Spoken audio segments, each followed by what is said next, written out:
Good morning, good morning. How we doing this morning? I'm bright-eyed and bushy-tailed. Some of you went gambling last night. I went to sleep. Huh? Welcome back. I don't know what you, for those who were here in the evening session last night, we ended with me and our great panel on the board work, and you're starting with me in the morning. For those of you who loved that session, then it's great. You get to see me again this morning. If you didn't love that session, sucks for you. You get to see me again this morning. But I'm going to get us going and kick us off. And this morning is focused in on taking the work over the last day and a half and getting ready to put that into practice. Getting ready to take that into the field. Getting ready to have you actually engage in that work. You've been consuming a lot of information, and now it's time to think about how you're going to internalize that and put that into practice. I gave them in my introduction last night. I told you I was a coach, that I am a coach. I coach in the classroom. I coach in the boardroom. I coach outside of those. I didn't mention that in the classroom, I actually coach at the Harvard Business School. I've been teaching at the Harvard Business School for about 5 years now. And we teach in a method called the CASE method. Raise your hand if you know the CASE method or aware of the CASE method, know how that works. All right, a few people do. For those who don't, the CASE method is different than book and instructional learning where you read a bunch about theory about how it's done. We actually give you cases that have companies and organizations and what they've been through and leaders and the decisions that they've made, so you can analyze what went right and what went wrong and do kind of the Monday morning quarterbacking of how you would have done it differently. Well, I don't know if you realize it or not, but you've actually been in what we call at the Harvard Business School a live case. So rather than me giving you 15 pages of what Boys and Girls Club of Southeast Michigan went through and the ups and downs, you've actually got the chance to walk and live through it in the last day and a half. Those cases, when they're in written form, usually there's this qualitative portion, and then there's some exhibits in the back where we have all of the data, where it's the charts and the graphs that help back up some of the qualitative things that are in there, the bios and the histories and those type things. And so what I want to do this morning is kind of bring that case discussion around a little bit further. We're going to start out with a little bit of review of, like I do for my students, here's what you should have read last night, or what you should have gotten out of, or some of the highlights that I got out of the last day and a half. And then we're going to get to this interesting point where we get to in almost all case discussions, where we always leave with our case protagonist, the key individual or the key organization or individuals in the case with, well, what are you going to do? Right? Because that's what we're trying to train there, is not just trying to look back at what happened, but what are you going to do? How are you going to take those lessons of what worked well and what didn't work well forward into your practice?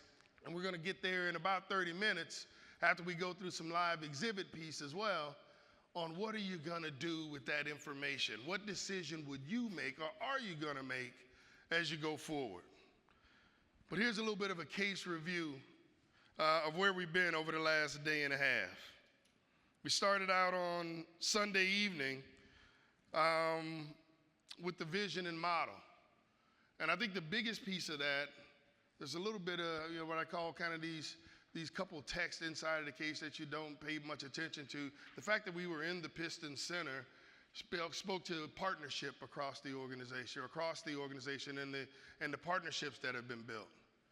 But what I thought one of the most powerful pieces was the panel with the team, where you got to hear from front line of the organization, those folks who were, most of whom were in their seats and working hard, driving change before we got to this reimagine piece, talking about what the world was like before we got to this reimagine and how they took that journey on, how they joined the reimagine journey.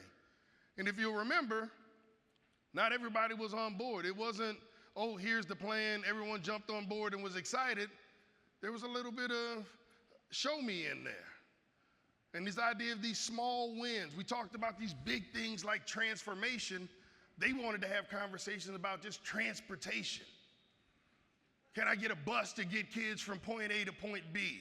And so while you're talking about all of these big things, what moved the needle for the team in some cases, was these small wins, these early indicators that this is going to be different. And so again, as you think about the case and as you think about what you're going to do and what you might do back in your own clubs, think about that first starting point. We then started on Monday with future of workforce and building a win-win ecosystem. And that future of workforce started talking about, again, reimagining not just the physical of the club, but also reimagining what the possibilities were for our youth. That there were job opportunities, that there were career opportunities well beyond trades and what they would normally think about. And it also talked about bringing in, again, we're back to this community partner piece. It's not going to be just done with inside of the club, that you've got to get community partners who have a vested interest. Again, I like to talk about, in most cases, this idea of enlightened self-interest. They're not just doing it because they want to give a hand up to the Boys and Girls Club. They're trying to actually change the way this city, these neighborhoods, these communities work, and Boys and Girls Club could be a part of that mix. You saw industry folks talking about their biggest challenge is going to be, where am I going to get the talent of the future to actually drive this? And so they weren't here just being a good partner, giving out handouts. They were helping themselves while joining up with the Boys and Girls Club. I want you to make note of that in the case. And then we had a wonderful visual of the industry clubs. That fashion show was absolutely phenomenal.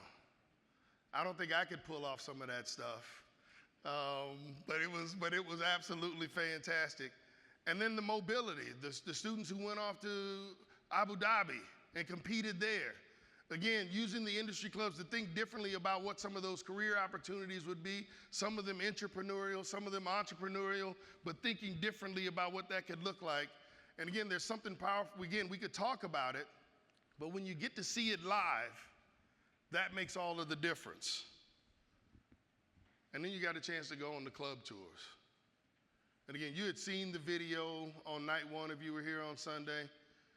But the video doesn't, I don't think the video does justice to actually going to see the clubs live. I have this view that if you can touch it, then it starts to become really real for you, right? And so the fact that you got to actually touch those clubs, you got to see those facilities, it wasn't, again, just a PowerPoint or a view on the wall, that you actually got to see it. And you got to see the before, and you got to see some of the after, and then you also got a glimpse into the future, because we talk about this, and Sean and the team have talked about this 3-stage journey. So you got to see level 1 with the club itself. You got to see the neighborhoods that surrounds the clubs and where they're starting to have some impact, and got plans to make some change around it. And then you also got to see the broader vision into the city and the broader Southeast Michigan community, where they were going to have that broader impact. And hopefully that made it real for you and really brought it to life. And then we brought you back into the room, and the folks from Bridgespan and Dr. Tiffany gave us the deep talk and a lot of discussion around breaking the cycle. It really started to ground us in, what is youth poverty? Why is that a big deal? Is it just an interesting symptom, or is it actually the underlying disease that actually could, if we could solve it and make some progress against it, could solve a lot of the other symptoms that we spend a lot of time working on? That if we could get at youth poverty, that it wasn't started today, and we may not be able to solve it in a hurry, but it is that area, that it is that pivot point, that if we can make real progress, I underscore real progress on youth poverty, that we could start to change that. Some of the biggest things that we talk about, one of which, and they talked about it yesterday, is the wealth gap. That youth poverty and making progress, real progress against that, actually could be the beginning and a real catalyst for starting to close that wealth gap and what that could mean. And we got to ask the big question of, what would our communities look like if there was no youth poverty? And it stumped a lot of us. The room got a little bit quiet there. I think we had a couple answers on that one, but we wrestled with that because we couldn't even imagine, in some cases, I don't think we could imagine that world. What would that world look like? It certainly sounded like it would be safer. It certainly sounded like there would be more opportunity, but we had trouble visualizing what that world would look like because it felt so far afield, which let us know, or at least let me know, that we were on the right path to something really impactful. Because as we talked about moonshots, if you can see it and touch it right now today, it isn't that far of reach. But if you really got to struggle to get your mind around it, you're probably talking about the right area. And I think out of those conversations, it really grounded us in the fact that youth poverty is the linchpin, is the area that we need to be focused in on. And that boys and girls clubs are uniquely qualified to tap into that opportunity. And you hear me talking about it as an opportunity. As you all know, on the opposite side of every challenge is an opportunity. So I like to think about it as certainly a challenge, but I like to think about it as an opportunity, that we could use that to create opportunity for the next generation. And then we finished out the evening with a panel that I got the fortune to lead on Dare to Disrupt, where we brought up, again, we started on Sunday with the front line, and then we finished last evening at the top of the organization, so to speak, with the board of directors. And the board of directors who had been on that journey, so Hiram Jackson, who was there at the beginning of the journey, struggling with the club in its darkest days, and then Rod Hardiman, who is the current chair, who's taking that vision forward. And we didn't get a chance to do a debrief on that session, so I thought I'd share at least a couple of the thoughts that rang out for me out of that session. And Hiram said, when I asked him the question, I asked them both, what advice would they give to the leaders, the CEOs, and the board members, and board of directors and board members from other clubs as they think about possibly reimagining their clubs? And Hiram had a couple in there. He started off with, don't be scared. I don't know if you heard that. I had to actually twist that a little bit because I often talk about, and I coach a lot about confidence. It's all right to be scared. It's not all right to not do something about it and keep moving forward. And so I love the statement, I'm scared, but I'm going. Right? You got to recognize the fear. If you're going after something big, you're going after something audacious, you're going after this moonshot, it's going to be scary.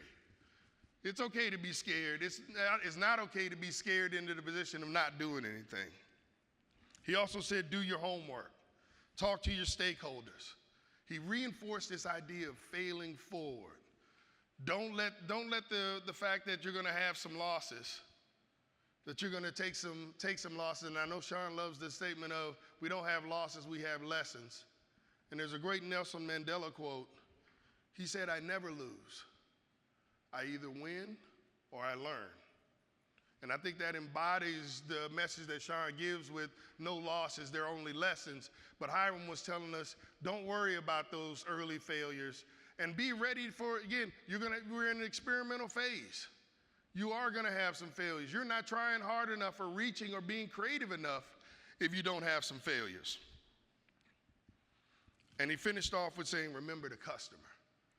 His club got in trouble, or this club got in trouble, or at least the beginning of their troubles was they lost sight of who they were serving and who they were supposed to be serving. And when they got back focused in on it was about the young adults or the children and the families, that put them back on the path to, or at least it was the beginning of getting them to where they needed to go.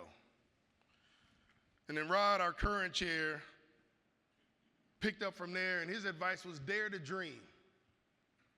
Don't get stuck in what is the possible today, dare to dream. And he said, take those baby steps. We put out this moonshot, we put out these big goals. You're not gonna get it solved. You didn't get in that position in one day, and you're not gonna solve it in one day. And so he talked about taking these baby steps. And I love the way we ended, and I think it was one of the questions that came up that said, asked something along the lines of, well, what if, you guys got into all of this reimagining and transformation because you were in trouble, right? It was I got to do something different or I'm not going to exist. What if my club isn't facing this existential crisis today that, you know what, our budget's fine, we got an endowment, payroll is being made, we're growing, we're having some positive impact. It doesn't look like the wolf is at the door, so to speak. And Rod said, it isn't okay to be okay. At least that was my interpretation. Okay isn't good enough. And it harkened back to the conversation around the challenge or the opportunity that's in front of us around youth poverty. Because you may be okay in terms of making today's payroll and checking the box on transactional impact, but are you really having any transformational impact? Are you doing anything to move the needle on the things that's going to change the communities that you're working in and change the lives of those in those communities?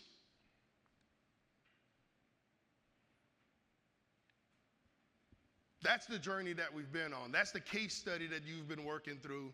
You're loaded up with case facts around what the Boys and Girls Club of Southeast Michigan did. I'm sure you've got some opinions about why it worked well, why it's been working well, what they could have done differently. Sean's even shared, and the teams shared some things they didn't do great and they could have done differently. Where we're going to head from here is starting to talk about, and this segment was labeled 50-50, the collective, and we're going to get into what that actually means, but I want to hit on that point of the collective. We've been talking about what the Boys and Girls Club of Southeast Michigan has done. We're going to move the conversation forward across today around what we could do collectively, and I love the power of the collective because it moves us from the conversation of the or to the and. It moves it to this broader conversation. And one of my favorite statements is, if you want to go fast, go alone. If you want to go far, go together. And I think the mission that we're laying out, the mission that you're going to hear about, is about going far, far into the opportunity of really having an impact on youth poverty. And I'll leave you with one other statement before we transition to the next segment is, I spend a lot of time, again, I talk to you about confidence and also talk about capability. And there's this interesting divide in most cases between your current set of capabilities and where your confidence is. And what I want to challenge you on is to get comfortable in and reach for that place where your confidence actually exceeds your capability.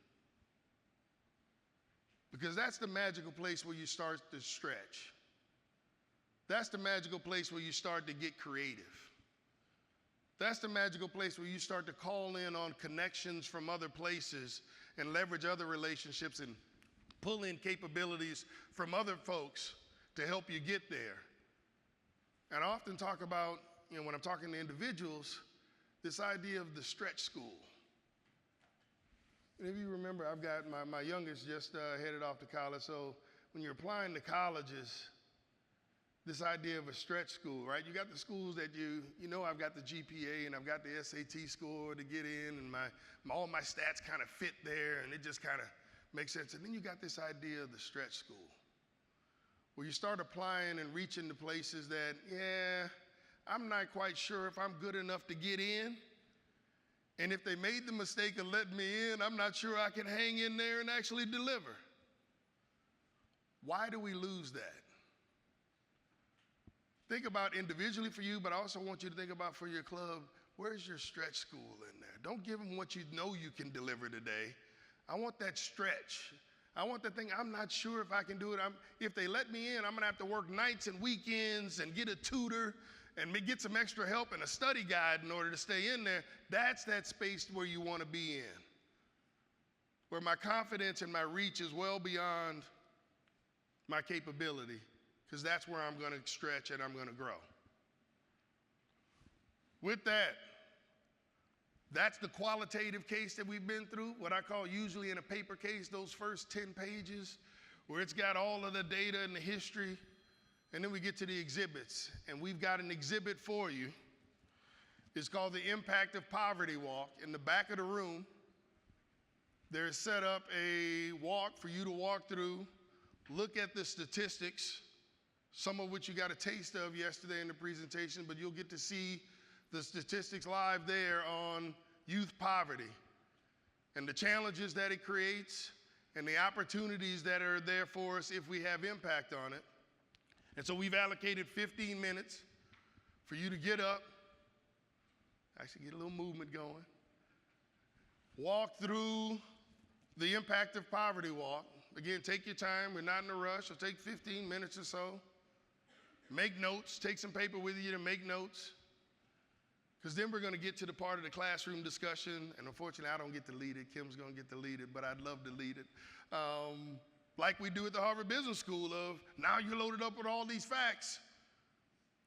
What are you going to do? What are you thinking about? What's on your mind? What are the fears? What's your concerns? As you think about doing something about it or leaning into that opportunity, what comes up for you is the discussion we're going to have when you get back. Let's bring it back in. Let's bring it back in.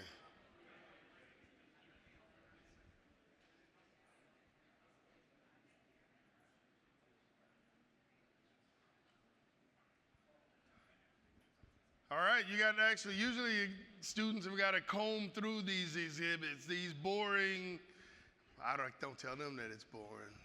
They think it's sometimes boring, right? All of the exhibits and charts, you got to actually walk through the exhibit pages of what some of that impact looks like. I'll tell you the numbers that struck me as a part of that data walk. That $1 trillion annually, right? If that doesn't move you a bit, if that doesn't put a number to the impact that we're talking about, the opportunity that we're talking about, right? That's $1 trillion of opportunity wasted annually. And then this idea of 7 to 1, right? That for every dollar invested, there's a 7 invested in eradicating youth poverty. There's a 7 times return in terms of economic opportunity, economic access, economic activity. And I'm from private equity. A 7-bagger, as we call it, making 7 times for every dollar you put in is not easily done. That's huge. And so I want to ground you in those. There's a ton of data up there, but those were at least 2 parts or 2 numbers that jumped out at me as if you needed any extra emphasis as to why to get excited and go after it, those 2 numbers, if numbers do it for you, certainly should have resonated. I told you we were going to get through the case kind of reading and discussion. You've loaded up with facts and data. Now what are you going to do with that? We get to this anxious moment of what are you going to do? Are you going to do something? And we've been talking about moonshot. You've heard the word probably more times than you've ever heard in your life, moonshot. Raise your hand if you absolutely now know what a moonshot is. All right, we're going just a little. It was founded in, or at least grounded in, back when JFK said, we're gonna go to the moon. And what's interesting to me is, of all the places, of all the things that you could have decided, and it was really deciding that let's go after something big, something game-changing, something historic, something that is transformational. And there probably were 100 things on the list that he could have called out to have the country rally around in order to drive us forward. But he picked going to the moon.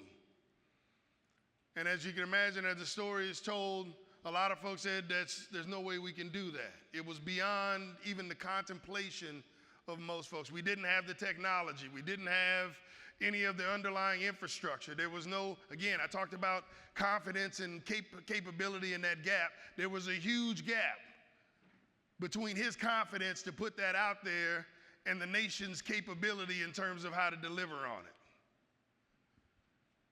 And as you see in your books, there's also the discussion of this cascading down of that dream, where as he toured NASA and talked to one of the janitors there and said, "What's your job?"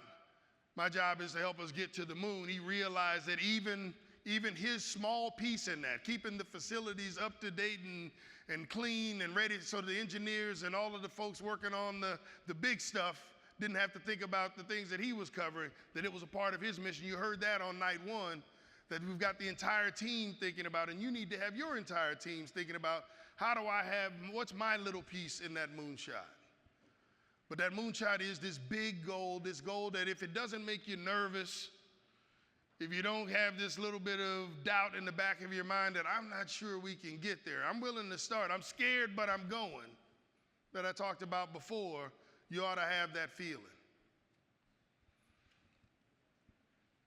And the last thing I'll say on Moonshot before I share with you the collective moonshot that we're thinking about here is, as you think about moonshots, one of the leaders that I've worked with who was great at setting these and having us chase them as part of the organization, talked about the risk of the moonshot. And many people think about the risk of the moonshot is, man, you're gonna put this big goal out here, and if we don't reach it right, we're gonna feel like failures, or the organization's gonna lose momentum, or the whole attitude of the organization's gonna fall. The biggest risk in setting a moonshot is not in setting it too high, but in setting it too low. Because most times after you set it and you actually achieve it, what you realize is, not only did I do that, I could have done more. Kennedy said it to go to the moon. If he had said it to go to Mars, who knows where it would have been.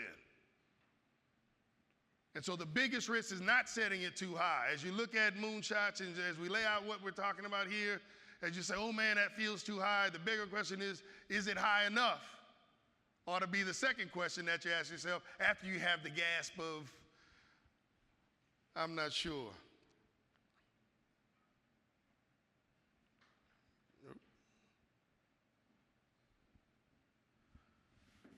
The title of this session, and the moonshot's been titled 50 by 50.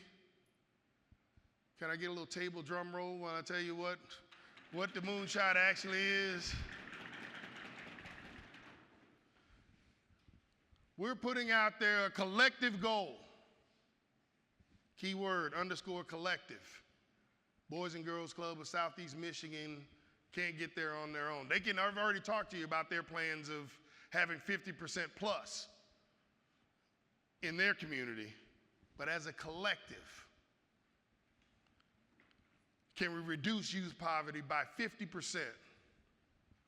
And then you got to put a date on a real goal. You can't just have it out there that at some point I hope to get there. You got to put a stake in the ground like Kennedy did. He said by X date we're going to be on the moon. By 2050, cut it by 50%. And as you saw from the data walk, that the ability to have that kind of impact, if we lock arms and go after that collective goal, and again, I talked about the power of the collective. Individually, we wouldn't be able to get there. Even I think operating at optimal capacity as individual clubs, if you all went home and got somewhere close to 50, it wouldn't get us as far as if we were working together. There is a power, an exponential power of the collective. The same way that we're here today talking about and laying out the big plan is going to be the same way that we work together to start to execute on it, to start to share best practices, to share learnings, to share insights, to share funding ideas, because it's going to take all of that to get there. And so hopefully you're excited, a little bit nervous about it because it's big. Raise your hand if you think it's too low. Anybody out there say, man, I thought it was going to be higher than that? All right, I think we might have it about set right then. They look pretty nervous. The beautiful part about it is, and just as Kennedy did, you don't just throw out a big goal, but what we're hopefully going to start the conversation on for the balance of the day is now starting to equip you and arm you and talk about how we're going to get there. And guess what? Now you need all the pieces to get there. Just like Kennedy needed to help us get to the moon, where's the funding going to come from? Where's the community support going to come from? right? How am I going to get my team aligned around that, right? I've got to get my whole organization. Again, what we've talked about in terms of the journey of where they've been thus far, we're going to need to collectively talk about all of those pieces coming. How do I get my board aligned to get there? How do I reimagine internal, external, and beyond in order to bring that to fruition? Now we get to start the discussion piece of what you're concerned about and how you think about that, and Kim's going to lead that discussion. Thank you, Archie. Thank you so much. Great morning, kicking us off nice and strong. So we just heard a lot. We saw a lot of data, and you're probably looking at 50 by 50, telling yourself, oh my Lord, I have a lot of feelings. So we want to actually hear about those feelings. We want to find out from you exactly how you're feeling right now. So what we're going to do is pull up another mentee. And so on this mentee, and everyone has to go to this, there's 3 categories we want you to talk about. And I see how many people in the room, I can count tables and do math, so I want to see a lot of feedback up there.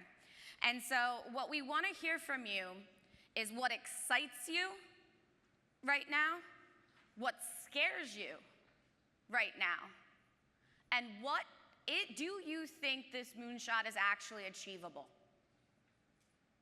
Because at the end of the day, the belief in that moonshot being achievable has to exist. So hop into Mentee, tell me what you're excited about, what you're scared about, and do you think it actually exists?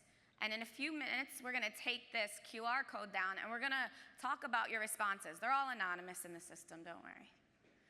Your name won't exist, so be honest about where you're at, because that helps us see where we have to go next. Because this is a collective movement.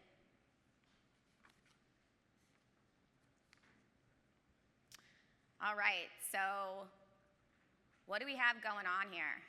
Overshooting. Intrigued, inspired, overwhelmed, empower, bold, fired up, scary. Yeah, it is a little bit. We can end poverty. We can end poverty. I really liked that one. Motivated, attainable, extraordinarily inspired. That's what I like to hear. So the bigger the words, that means the more people put them in. The more people put them in. So we have inspired popping up nice. Do we think it's achievable? Yes. Love to see that. Love to see it.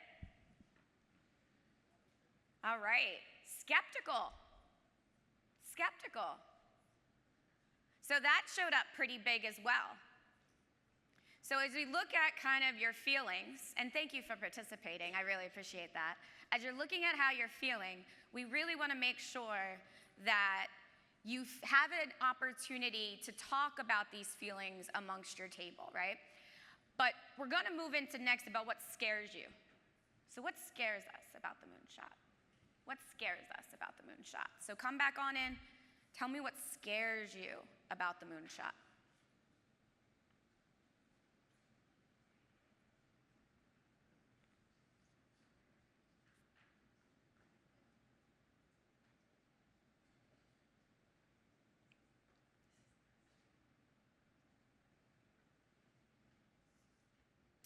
All right, buy-in, getting buy-in, the opposition.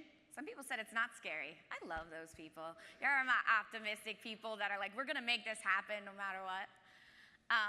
Sustained focus. I think that's a really important thing. The amount of stamina and persistence it's going to take to make this a reality is a really important thing, so I'm glad we put that. It says 25 years is a long time, so how do we stay motivated? How do we stay motivated? We're a little bit scared about some lack of resources. And Moonshot isn't a priority of our elected officials. Interesting. It is a long-term commitment, and I'm glad you recognize that, because big change doesn't happen overnight, right? So it is a long-term commitment that we're looking for. I like at the bottom, falling short of required data, right? Where are we at with that? People not seeing the vision, I believe. Systems are designed to ensure this never happens. What do you think about that one? Right? How do we feel about that? Staffing changes? It's going to take a lot, right? There's a lot of things we have to think about as we navigate through this. All right, 43 responses on what scares you. All right, let's move on to, do we think this moonshot is achievable? Oh, wait. Oh, excites. All right, excites. What excites you about this moonshot? What are we looking forward to?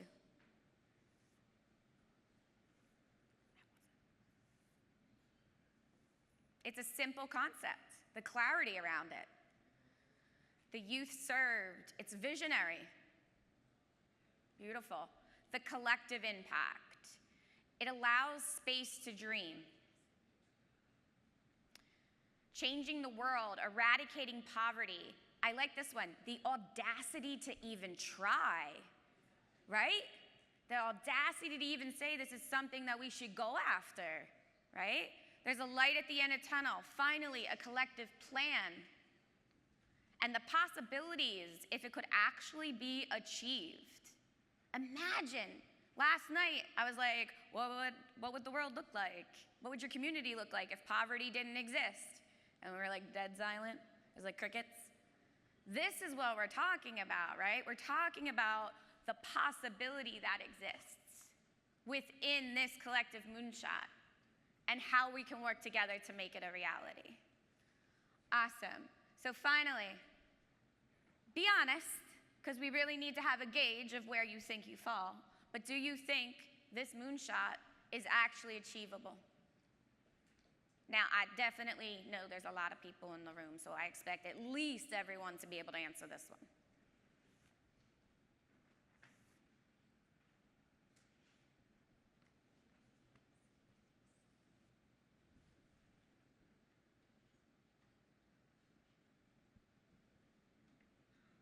Okay. All right, we got 33 responses. There's definitely more than 33 people in the room. Here we go, 34. But look where we're falling, right? Belief that the moonshot can happen and it's achievable and we can work together to form that new reality is important. But there are people in the room that aren't sure if this is actually something that is achievable and that can happen.